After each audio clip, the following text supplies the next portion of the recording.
حضرت اسماعیل علیہ السلام کی فرما برداری دیکھیے، وہ بیٹا بھی تو کوئی عام بیٹا نہیں تھا، وہ بھی آخر خلیل اللہ کا بیٹا تھا، اور اپنے والد کی طرح ثابت قدم، استقامت، تسلیم و رضا اور اطاعت ربانی کے پیکر تھے۔ محبوبان الہی کو امتحان اور آزمائش کی سخت ترین منزلوں سے گزرنا پڑتا ہے، اور قدم قدم پر جانثاری تسلیم و رضا کا مظاہرہ کرنا ہوتا ہے۔ امت مسلمہ کا اجماع ہے کہ اللہ تعالیٰ کے بعد تمام مخلوقات میں انبیاء کرام علیہ السلام کا مرتبہ ہے، اور وہی اللہ تعالیٰ کے سب سے زیادہ قریب ہیں۔ جو اللہ تعالیٰ کی طرف سے بھیجی گئی آزمائش میں پورے اترے، انہوں نے اللہ تعالیٰ کی رضا اور خوشنودی کے لیے رب کریم کے ہر حکم کے سامنے سر تسلیم خم کیا ہے۔ انبیاء کرام علیہ السلام کو اشاعت دین کی محنت کے سبب امتحان آزمائش سے دوچار ہونا پڑا۔ ہر نبی اور رسول کے امتحان کا انداز مختلف تھا۔ اللہ تعالیٰ کے انہیں برگزیدہ پیغمبروں میں سے ایک سیدنا حضرت ابراہیم علیہ السلام ہیں۔ آپ علیہ السلام اللہ تعالیٰ کے جلیل القدر پیغمبر اور تسلیم و رضا اور اطاعت ربانی کے پیکر تھے۔ اللہ تعالیٰ نے انہیں اپنا خلیل یعنی گہرا دوست قرار دیا۔ حضرت ابراہیم علیہ السلام کی ساری زندگی استقامت دین کے لیے پیش کی جانے والی عظیم قربانیوں سے عبارت ہے۔ اللہ رب العزت کو آپ علیہ السلام کا جذبہ قربانی اور استقامت اس قدر پسند آیا کہ یہی جذبہ قربانی ہر دور کے لیے ایمانی معیار اور کسوٹی قرار دیا گیا ہے۔ آپ علیہ السلام ہر امتحان آزمائش میں کامیاب ہوئے، جہاں تک کہ عقیدہ توحید بیان کرنے اور بت شکنی کی پاداش میں آپ علیہ السلام کو بادشاہ نمرود نے آگ میں ڈالا تو آپ علیہ السلام عظمت دین اور عقیدہ توحید کی سربلندی کے لیے پوری طرح ثابت قدم رہے۔ بالآخر اللہ تعالیٰ نے فرمان مبارک جاری ہوا، ہم نے حکم دیا آگ کو، اے آگ سرد ہو جا اور ابراہیم علیہ السلام پر سلامتی والی ہو جا۔ ابھی یہ آزمائش ختم نہ ہوئی تھی کہ اس کے بعد اپنے لخت جگر حضرت اسماعیل علیہ السلام اور بیوی حضرت ہاجرہ کو فاران کے ویرانے میں چھوڑنے کا حکم ملا۔ یہ بھی کوئی معمولی امتحان نہ تھا، سخت آزمائش کا مرحلہ تھا، بڑھاپے کی تمناؤں کا مرکز، راتوں اور دنوں کی دعاؤں کا ثمر، دل اور آنکھوں کا تارا سیدنا حضرت اسماعیل علیہ السلام، جس کو آپ صرف حکم الہی کی تعمیل میں ایک ویرانے میں چھوڑ آتے ہیں۔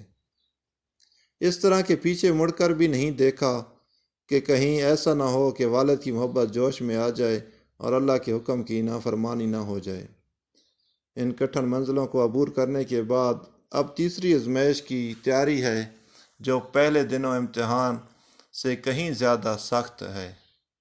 حضرت ابراہیم علیہ السلام مسلسل 3 رات خواب دیکھتے ہیں کہ اللہ تعالیٰ فرما رہے ہیں، اے ابراہیم تو ہماری راہ میں اپنے اکلوتے بیٹے کو قربان کر دے۔ حضرت ابراہیم علیہ السلام نے اللہ کے حکم کی تعمیل کی۔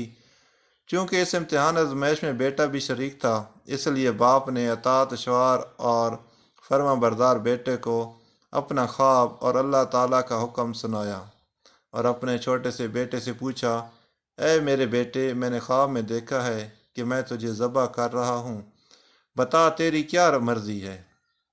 حضرت ابراہیم علیہ السلام نے اپنے بیٹے سے رائے اس لیے نہیں پوچھی کہ اگر بیٹے کی رائے ہوگی تو ایسا کروں گا، ورنہ میں اپنے بیٹے کو ذبح نہیں کروں گا۔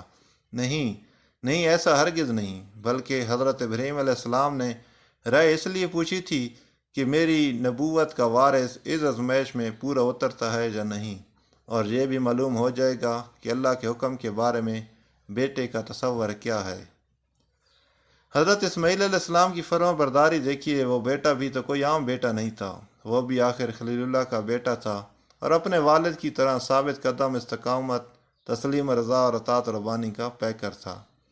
اگر باپ خلیل اللہ کا مرتبہ پر فیض تھا تو بیٹے کی سر پر بھی ذبیح اللہ کا تاج سجنے والا تھا، کیونکہ آپ علیہ السلام ہی کی سلب عطر سے عقائد دو جہان تاجدار انبیاء جناب حضرت محمد صلی اللہ علیہ وآلہ وسلم اپنے نور مبین سے اس جہاں کو دائمی روشنی سے منور کرنے والے تھے۔ اس لیے وارث نبوت نے بھی اطاعت کی حد کر دی۔ آپ علیہ السلام نے اپنے باپ کو آگے سر کو جھکا دیا اور یہ بھی نہیں پوچھا کہ ابا جان مجھ سے کیا جرم سرزاد ہوا ہے، میری خطا کیا ہے جو آپ مجھے موت کے حوالے کرنے جا رہے ہیں، بلکہ قربان جاؤں اس بیٹے پر جس نے نہایت عاجزی انکساری سے اپنے بیٹے کے آگے گردن جھکاتے ہوئے جو کلمات اپنی زبان سے ارشاد فرمائے وہ قیامت تک نسل انسانی کے لیے مشل راہ بن گئے۔ چنانچہ آپ نے ارشاد فرمایا، جس کا ترجمہ ہے، اس بیٹے نے کہا، اے ابا جان، آپ وہی کیجئے جس کا آپ کو حکم دیا گیا ہے، انشاءاللہ آپ مجھے ان قریب صبر کرنے والوں میں سے پائیں گے۔ اے ابا جان، میں روؤں گا نہیں اور نہ ہی میں چلاؤں گا اور نہ ہی آپ کو اس کام سے منع کروں گا۔ اب آپ چلیے اور اس حکم کی تعمیل میں ذرا بھی دیر نہ کریں، انشاءاللہ آپ مجھے صبر کرنے والوں میں سے پائیں گے۔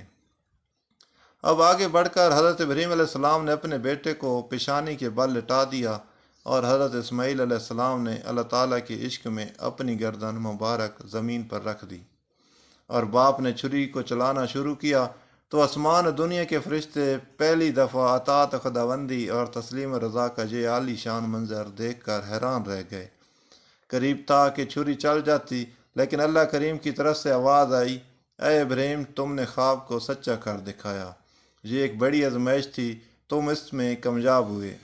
اور اللہ تعالیٰ نے جنت سے حضرت اسماعیل علیہ السلام کے بدلے قربانی کے لیے ایک دھمبا بھیجا، اور یوں یہ سنت ابراہیمی قیامت تک ہر صاحب استطاعت پر واجب کر دی۔ حقیقت یہ ہے کہ حضرت ابراہیم علیہ السلام کی جانب سے برگاہ خداوندی میں حضرت اسماعیل علیہ السلام کی یہ قربانی ایک عظیم اور یادگار قربانی تھی، جس کی مثال دینے سے آج تک دنیا قاصر ہے۔ چشم فلک نے بھی اطاعت الہی کا ایسا منظر نہ دیکھا تھا۔ صبر، استقامت اور جانثاری بھی محو حیرت تھے کہ ایسا باپ جسے بڑھاپے میں اولاد نصیب ہوئی، اسی پر وہ چھری پھیرنے چلا ہے۔ خدائے پاک نے خود اس کی ایسی تربیت کی تھی، شعور و فکر و دانائی کی وہ دولت انہیں دی تھی۔ یہی وجہ ہے کہ حضرت ابراہیم علیہ السلام کی قربانی کو پوری تاریخ انسانی میں ایک منفرد اور بلند مقام حاصل ہے۔ ان کی اس عظیم قربانی کو تا قیامت امت محمدیہ صلی اللہ علیہ وآلہ وسلم کے لیے قانون الہی بنا دیا گیا ہے۔ قربانی در حقیقت اس وعدے کو دہرانے کا نام ہے کہ ہمارا جینا مرنا اور ہماری پوری زندگی اللہ تعالیٰ کے لیے ہے۔ یہی ایک مسلمان کی زندگی کا حقیقی مقصد ہے۔ بندگی کے اظہار کے لیے کسی بھی قسم کی قربانی سے دریغ نہ کرنا بندہ مومن کا شیوا ہے۔ قربانی کا مقصد اصل تقوی اور پرہیزگاری کا حصول ہے۔ قرآن مجید میں ارشاد باری تعالیٰ ہے، خدا تک نہ ان قربانی کے جانوروں کا گوشت پہنچتا ہے اور نہ ہی خون، بلکہ اس تک تمہاری پرہیزگاری پہنچتی ہے۔